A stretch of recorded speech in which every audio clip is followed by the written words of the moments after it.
Good afternoon. Good to see you all. My name is Bryan Brayboy, and I am a member of the Lumbee tribe. I'm also Vice President of Social Advancement at Arizona State University.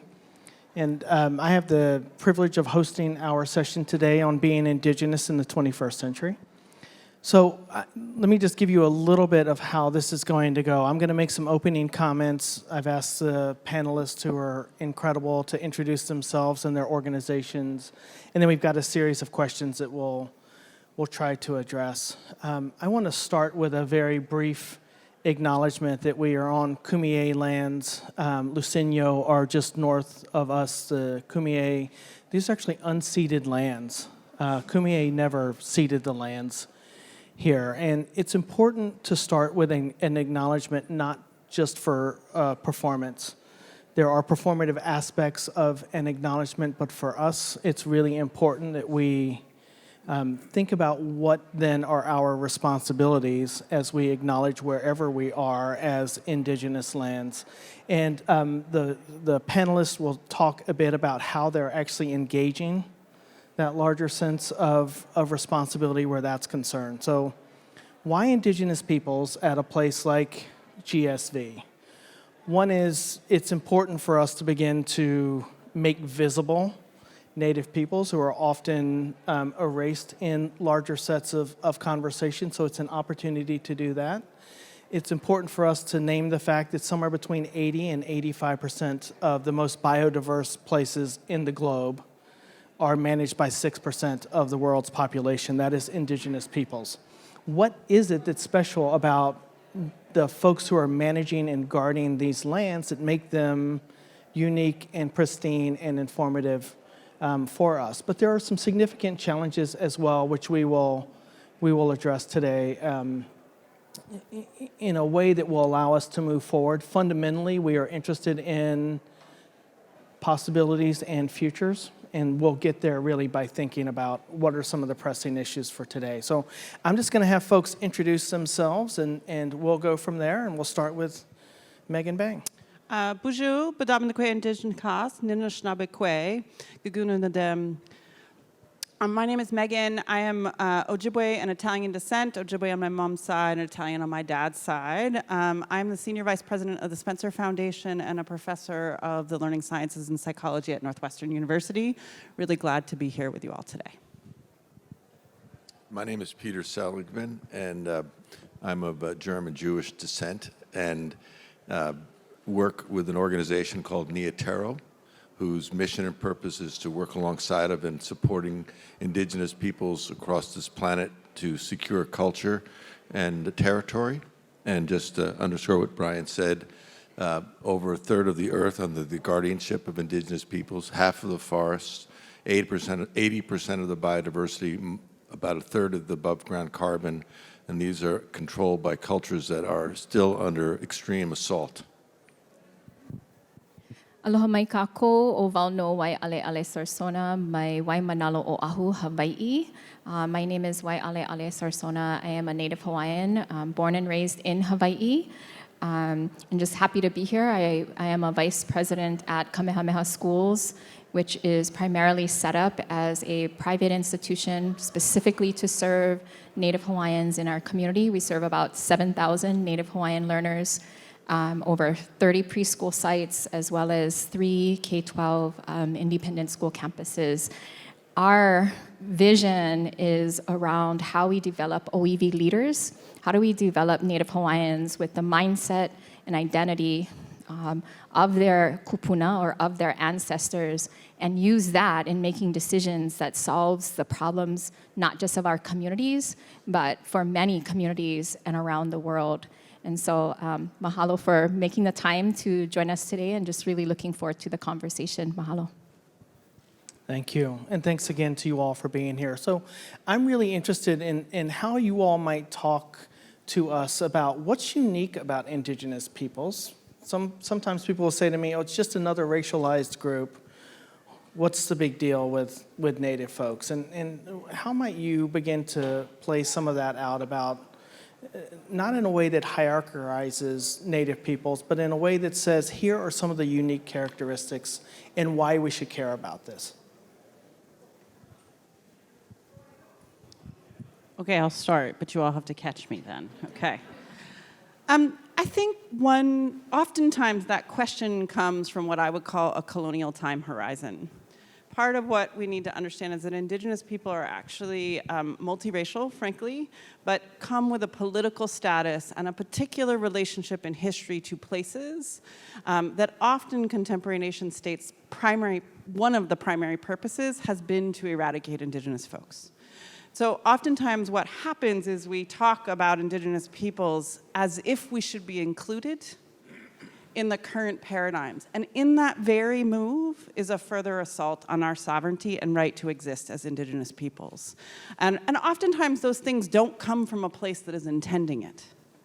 But there's such a pervasive way in which our histories, our understandings of our longer trajectories make people think that in the name of justice or inclusion, that that's the right way to address Indigenous folks.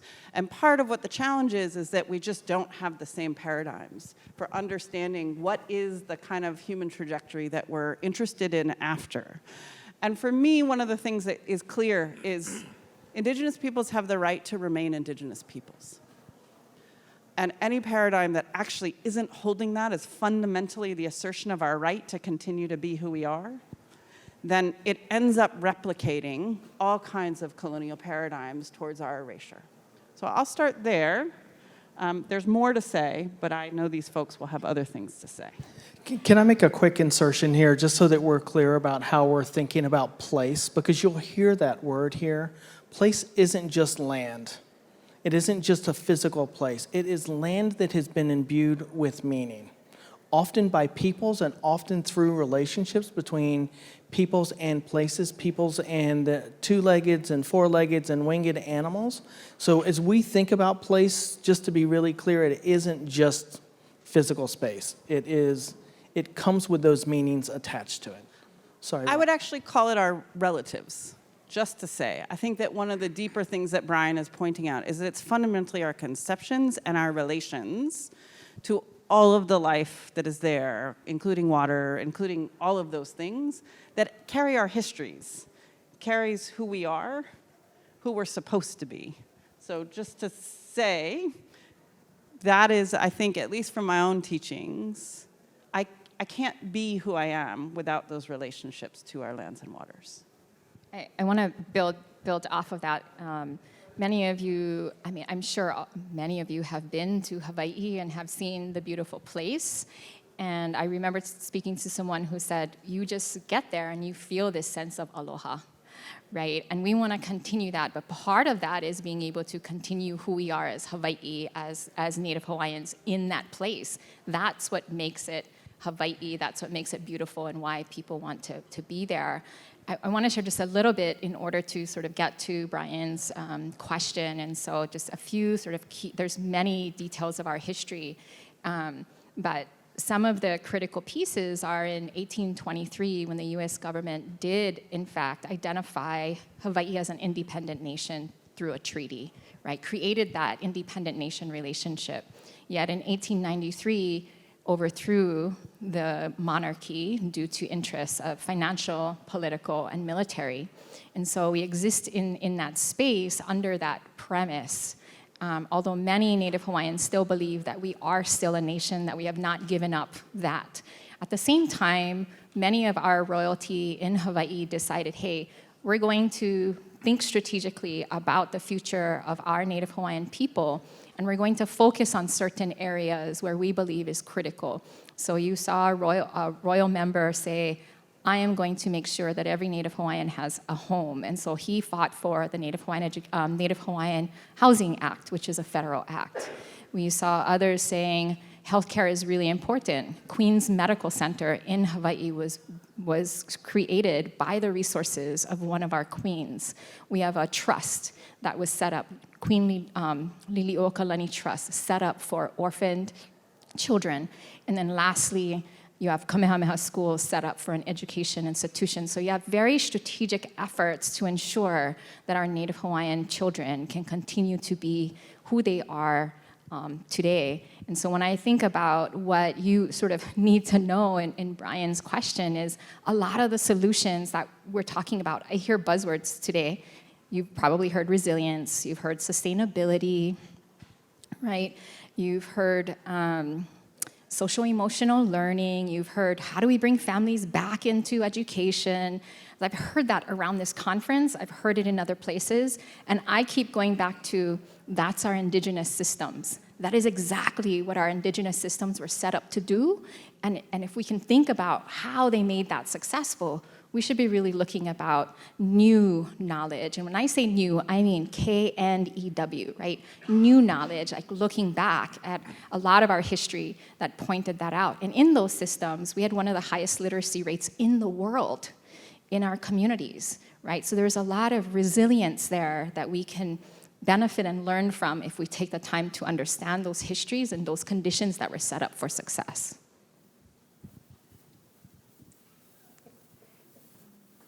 So, yes.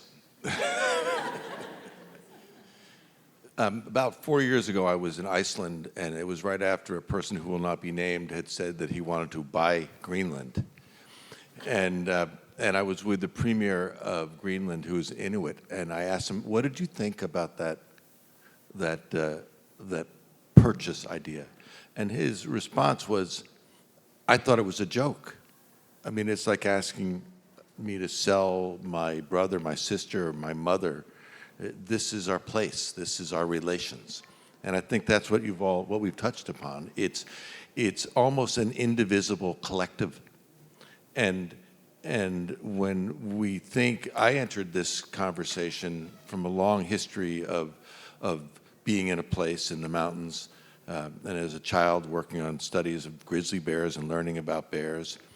And then being exposed with the Dene people in the subarctic when I'd say, let's tell a story about bears.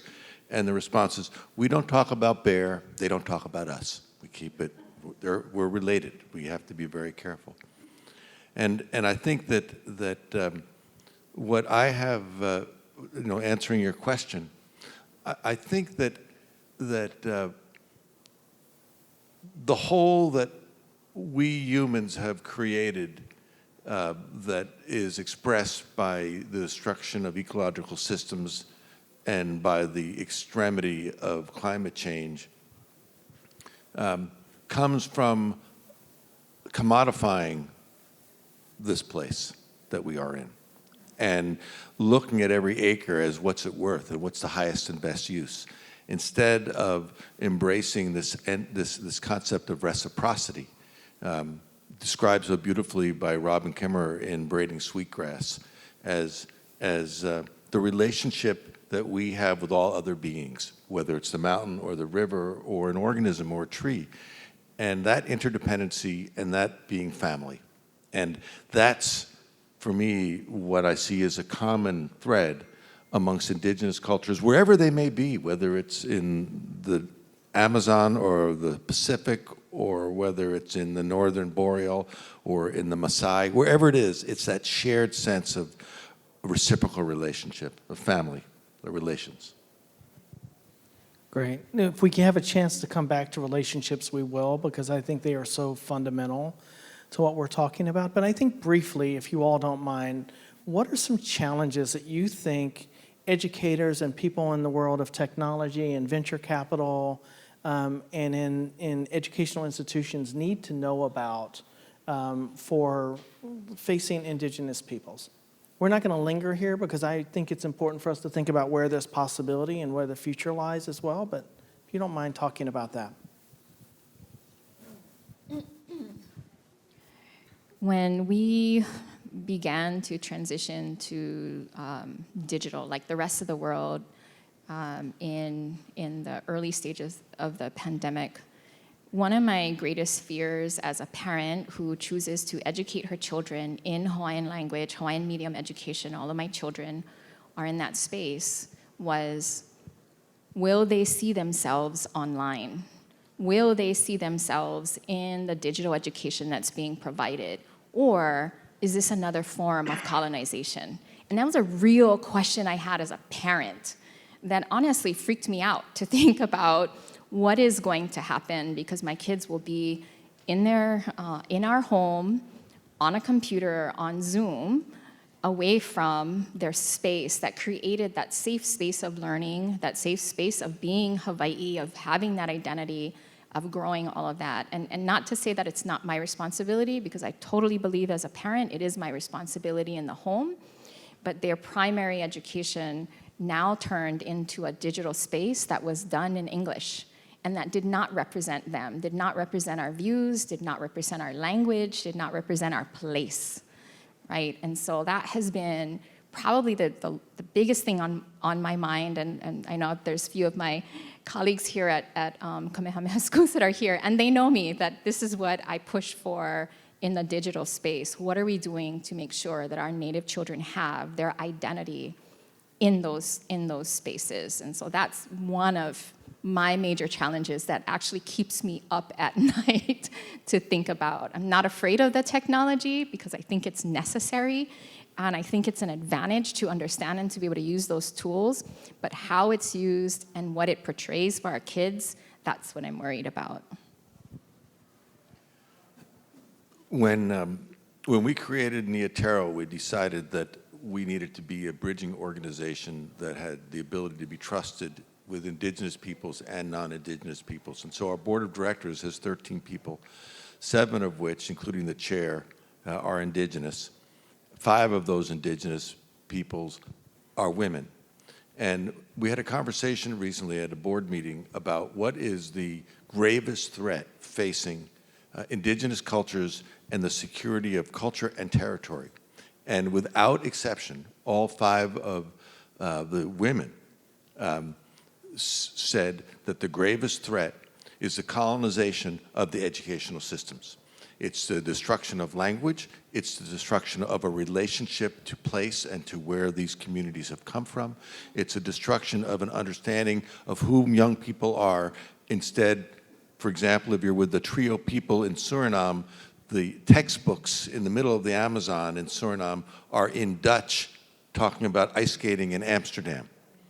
And it was that gap, that inability to actually ensure that there's knowledge that's transferred from one generation to the next, that was the gravest threat to community. And it's how do you design the technology, but also how do you actually decolonize the effort so that what's being taught is relevant to the lives and the cultures of people.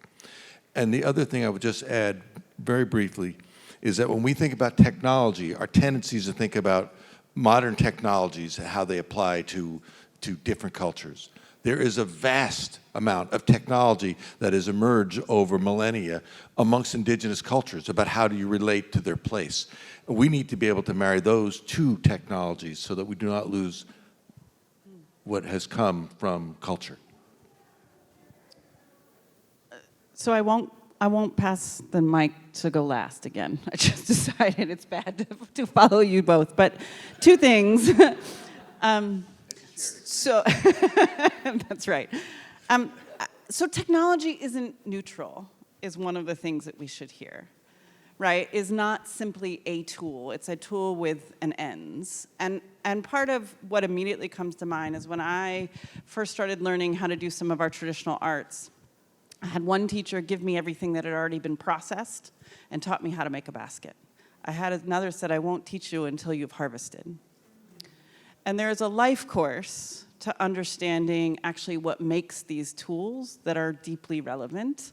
So partly for me, I worry a little bit about what we mean by technologies and if we are really holding the life course trajectory of the tools that we have just distributed really fast. The other thing that I'll tell you is that I worry a lot about, and I think was a missed opportunity in the pandemic. For a while, I was like, this is the first time in 3, 4, 5, maybe 6 generations that families have actually spent the majority of their day together 7 days a week. What was heartbreaking to me is the assumption that that would be bad for kids, and that our systems had to intervene and prevent the loss that would come from being with your family all day for months on end. I actually think that for me, part of what is really important about technology is if we operationalize deeply under-examined assumptions about education, about children, about families and communities, and what we're going to, what I like to say, towards what ends, we will reproduce current paradigms with new clothes. And I think we did that. I often said to people, my goodness, we could have had education outdoor every day instead of having kids sit in front of computer screens. So I will tell you, for me, at the same time, I do want to say this. I think about we're in a moment. We're in a moment when technology means that we all just experienced a human experience at faster collective rate than has ever happened in human history. Because we could share story at the scale we can share story. So when I can get through my worries and my angst about this, I can almost reach for, okay, can we transform technology actually to be a different medium that helps us get where we need to go? But if we don't deeply think about the towards what ends and what assumptions we're playing forward, I'm really worried about it. I want to add on that, because I think the other thing we saw in our Native communities was our Native people grabbing technology and using it as their platform to share our cultural practices. I mean, it was extraordinary. More than ever, I had access to so many of our cultural practices that previously I had to be on that island or in that community. And so there was some understanding clearly of the advantage of technology and the ability to share across islands. I mean, we were having workshops on so many different cultural aspects that people were participating across the islands. And then Native Hawaiians that are on our continent started to participate, even if it meant for them it was midnight, right? They were up in their homes at midnight with their kids sleeping, and they were on that screen. And that really told me that desire to bring back that cultural practice and identity. And so thinking about what ways in which technology also promotes who we are when we're in control and able to use it in the right ways or the ways that matter to us.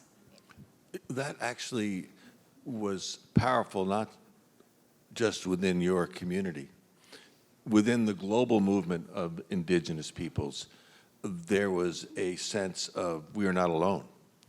And it's been an extraordinary surge of self-determination, determination for self-governance, determination for being present at every negotiation, whether it's the United Nations negotiation on climate or whether it's the United Nations negotiation on biological diversity. Nothing is decided without Indigenous peoples being present at the table. And there's a movement that is now, cannot be stopped. And the technology has allowed people to come together all across the world.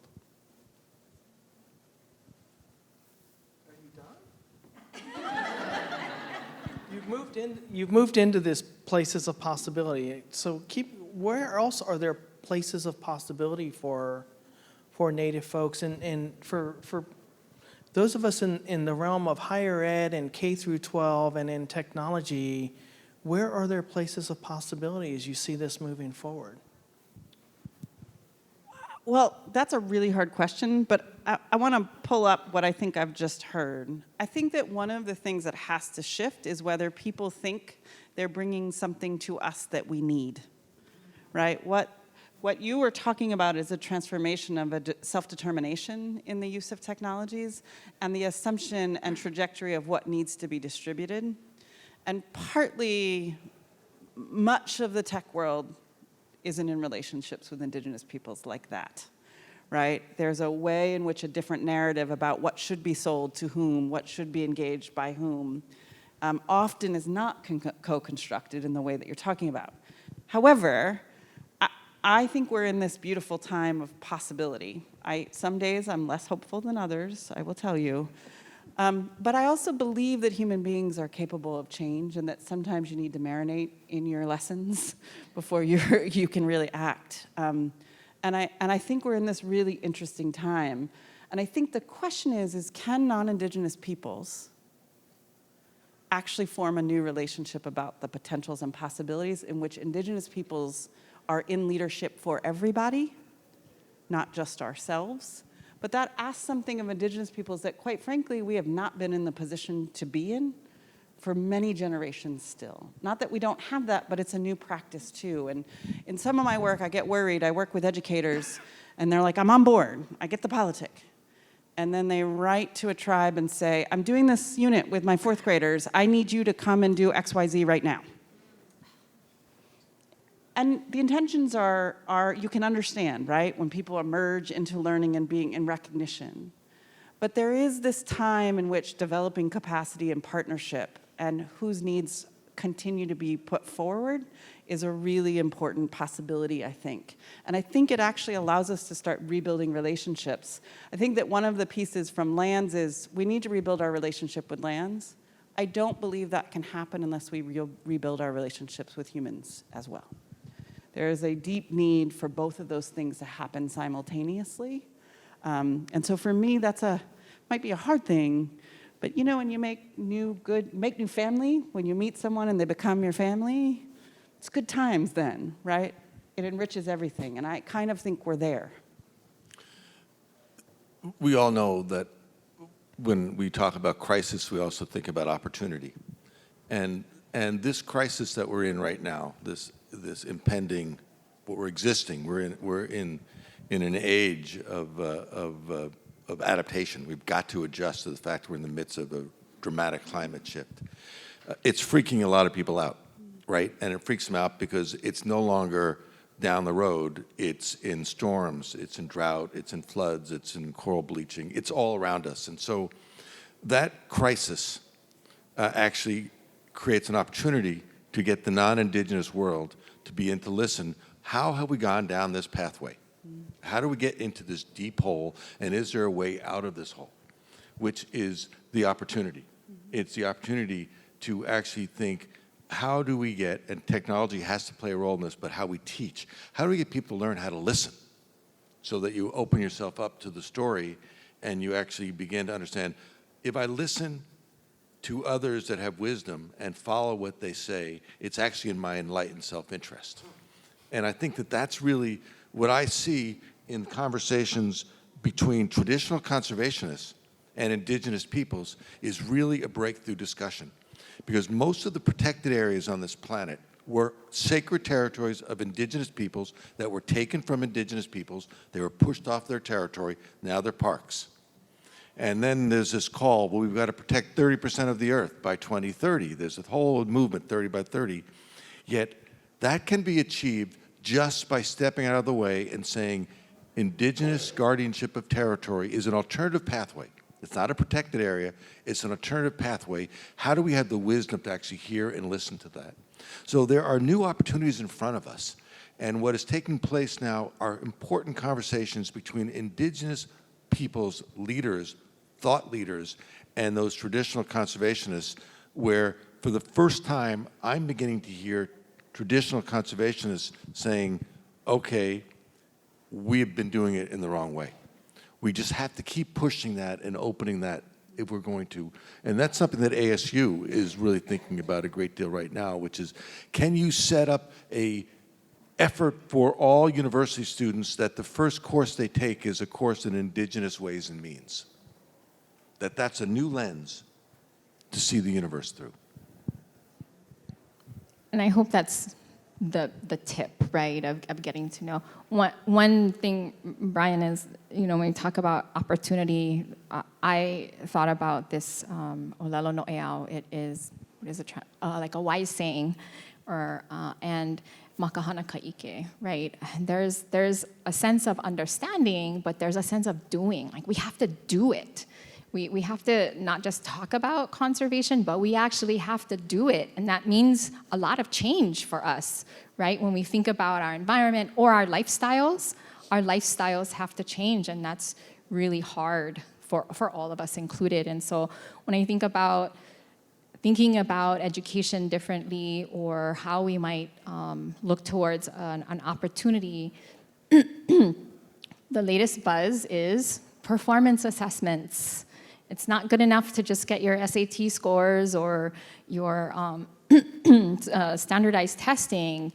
Performance assessments is Indigenous. It always has been, because it's that idea of makahana ka'ike.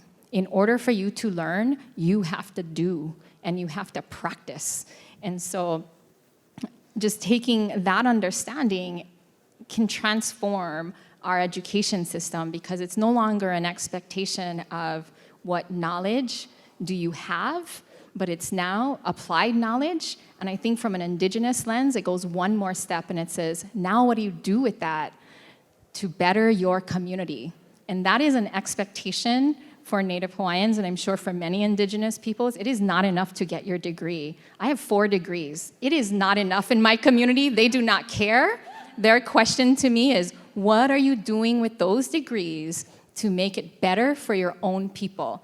And if I'm not doing that, I am doing it wrong, and they will tell me I am doing it wrong, right? And so think about education in that way. Education for I always speak on behalf of my belief of Native Hawaiians, it's a means to an end. And that end is about our communities and our people and our future. That's very, very different from an end being a good job.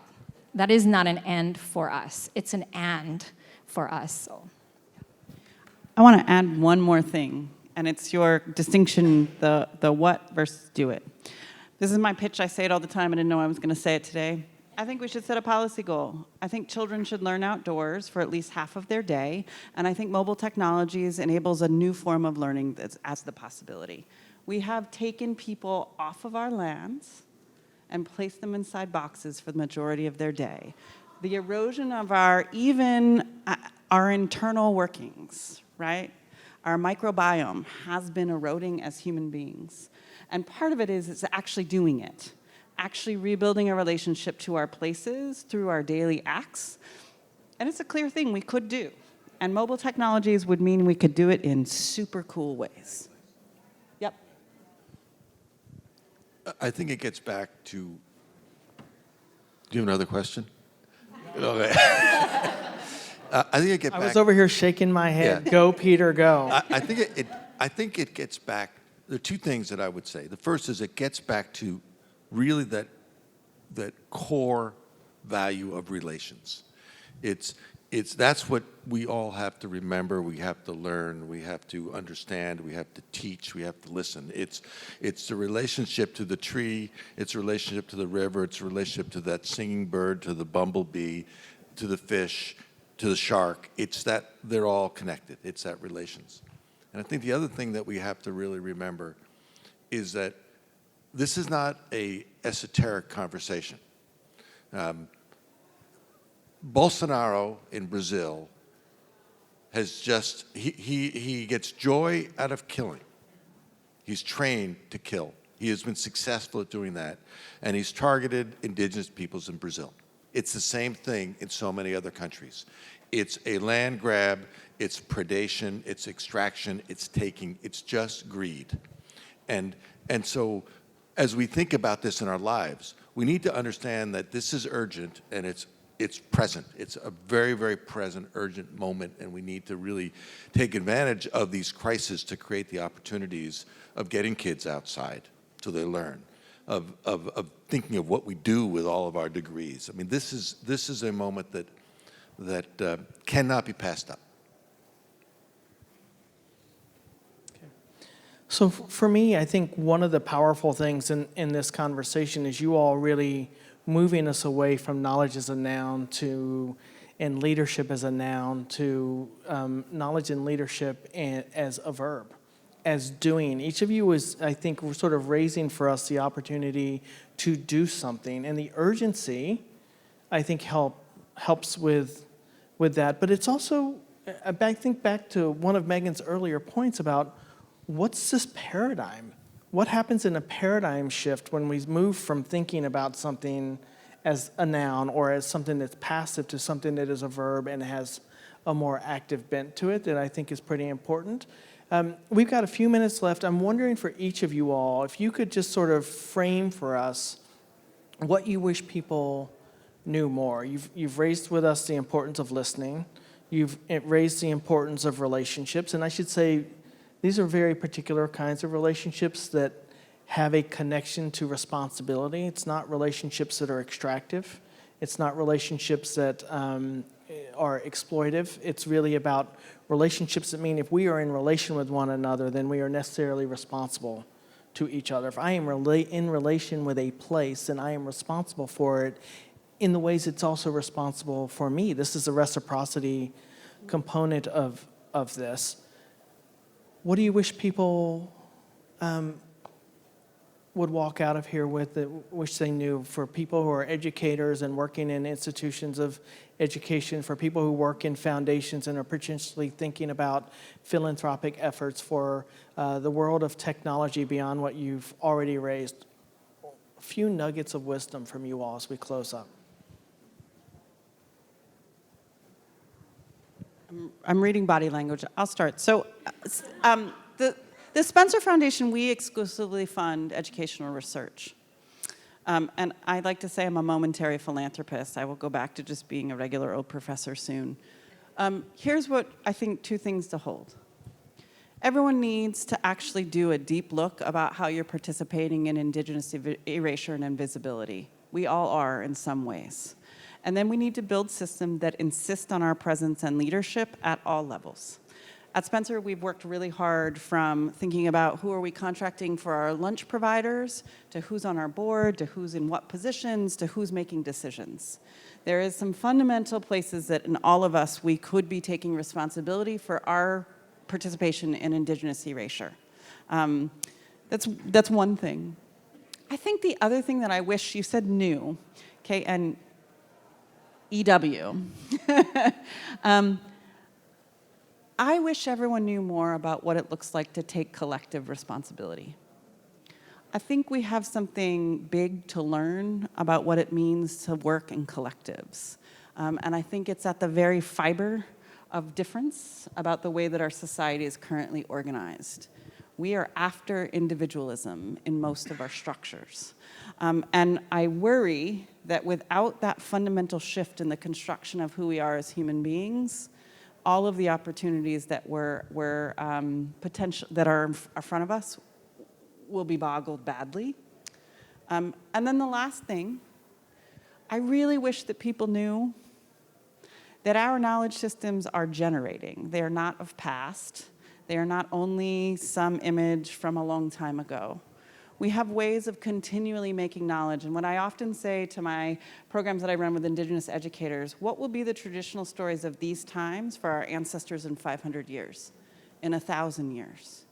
And that if we think about ourselves over long periods of time, then we need to understand that we are continuing. Because if you position us as only past, that's a colonial frame that says we somehow have stopped being Indigenous, or that there aren't authentic Indigenous futures. You can snap. Now I have to follow you. I don't know if I want to do that. One thought that was crossing my mind is if there's one thing you could walk away with is really identifying the difference between actual Indigenous people's practices and colonized behavior and oppression. Because it has been a while for some of our Indigenous peoples, and we start to assume that those oppression, the reaction of oppression in our people are, oh, that's their traditions. And they are not our traditions, right? They've become a pattern over time in which many of us as Native Hawaiians are saying, that is not a Native Hawaiian practice. That is something that happened over time as a result of colonization and as a result of oppression. And so to me, if you could walk away with sort of thinking about, is it a traditional practice or is it a result of colonization? I think that's a huge question for you to start to think about when you're working with Indigenous peoples, whether it's in education or in philanthropy or in your own communities. Learn the difference between the two. Thank you. 30 seconds, Peter. Bring us home. Oh, gosh, what a challenge. I think we need to all recognize and remember that Newtonian deduction and inductive logic is a child at the knee of traditional knowledge and wisdom. And we need to kind of reorient our lens. And I also think that when you talk about the power of organizations, make certain that your organizations have leadership that's indigenous. It's the collective wisdom, the collective challenge of learning that requires indigenous participation at all levels that actually makes institutions stronger, wiser, and better. Without that, we're checking a box, and we have to get away from checking boxes and actually take on the burden and the opportunity and the wisdom of actually listening carefully to those people who come from different places. Waialeale Sarsona, Peter Seligmann, Megan Bang, thank you. Please join me in thanking them.